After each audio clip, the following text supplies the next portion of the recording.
Assalamualaikum warahmatullahi wabarakatuh. Perkenalkan, nama saya Oktalisani Tirtawati dengan NIM 10918064020 dari jurusan Teknik Informatika. Di sini saya akan menjelaskan tentang deep learning. Dibuatnya video presentasi ini untuk memenuhi syarat dari UAS mata kuliah kecerdasan buatan. Yang pertama ada pengenalan deep learning. Berdasarkan MIT Technology Review, deep learning memiliki artian yaitu pembelajaran yang mendalam dan juga dikenal sebagai pembelajaran terstruktur dalam atau pembelajaran hierarki. Dengan arti lain, deep learning merupakan sebuah model yang dapat mempelajari metode komputasinya sendiri menggunakan otaknya sendiri. Sehingga algoritma deep learning berusaha belajar dalam berbagai level sesuai dengan tingkat abstraksinya. Algoritma deep learning menggunakan metadata sebagai input data dan mengolahnya menggunakan sejumlah lapisan tersembunyi atau hidden layer. Transformasi non-linear dari data masukan untuk menghitung nilai output. Algoritma pada deep learning memiliki fitur yang unik, yaitu sebuah fitur yang mampu mengekstraksi secara otomatis. Sehingga hal ini berarti untuk si algoritma sendiri yang dimilikinya secara otomatis dapat menangkap fitur yang relevan sebagai keperluan dalam pemecah suatu masalah. Kemudian ada implementasi kerja deep learning. Deep learning dapat dianggap sebagai otak yang lebih baik dapat meningkatkan cara belajar komputer. Algoritma ini dapat meningkatkan kemampuan asisten virtual seperti Siri dari Apple, atau Google Assistant dari Google untuk menangani hal-hal yang belum dikenali dengan baik oleh kedua asisten digital itu. Selain itu, pengimplementasian deep learning juga bisa dilihat dari AlphaGo milik Google. AlphaGo sendiri merupakan game secara sejenis catur dengan bermain melawan pemain Go profesional.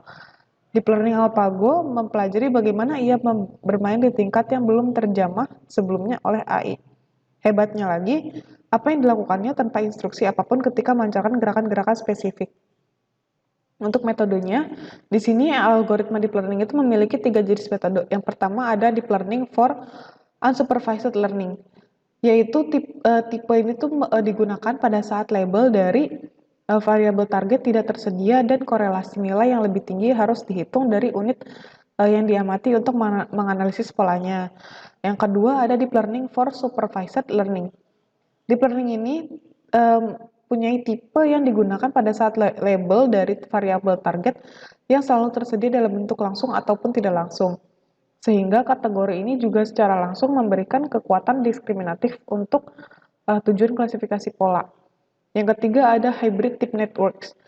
Pendekatan tipe ini tujuannya adalah diskriminasi yang dibantu, sehingga seringkali secara signifikan dengan hasil generatif atau unsupervised deep network. Tujuan lainnya dicapai ketika kriteria diskriminatif untuk supervised learning digunakan untuk memperkirakan parameter di salah satu deep generatif atau unsupervised deep network dalam kategori di atas. Kemudian ada jenis deep learning. Yang pertama di sini ada convolutional neural network atau CNN. CNN terdiri dari banyak layer untuk memproses dan mengekstrak fitur dari data. Ia biasanya digunakan untuk memproses gambar dan mendeteksi objek. Saat ini, CNN banyak digunakan untuk mengidentifikasi citra satelit, citra medis, dan mendeteksi anomali. Untuk gambaran dari CNN bisa dilihat. Di sini ada gambar untuk metode CNN. Kemudian ada jenis yang kedua ada recruitment neural network atau RNN, merupakan salah satu bentuk arsitektur dari artificial neural network yang dirancang khusus untuk memproses data yang bersambung atau berurutan, sehingga RNN ini biasa digunakan untuk menyelesaikan permasalahan data historis atau time series. Contohnya itu data ramalan cuaca. Selain itu, RNN juga dapat diimplementasikan pada bidang natural language understanding atau pemahaman bahasa alami. Misalnya itu translasi bahasa. Untuk contoh gambar dari RNN bisa dilihat. Kemudian yang ketiga ada long short term memory network. LSTM merupakan tipe recurrent neural network yang dapat mempelajari data historis atau time series. Ia merupakan algoritma deep learning yang kompleks dan dapat mempelajari informasi jangka panjang dengan sangat baik. LSTM sendiri sangat powerful untuk menyelesaikan berbagai permasalahan kompleks seperti speech recognition, speech to text application, komposisi musik, dan pengembangan di bidang farmasi.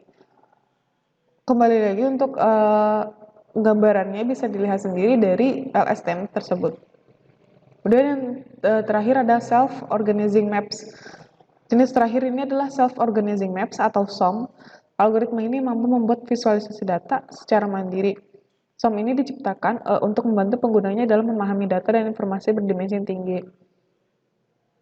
Untuk gambarannya di sini ada, bisa dilihat. Kemudian ada manfaat dari deep learning.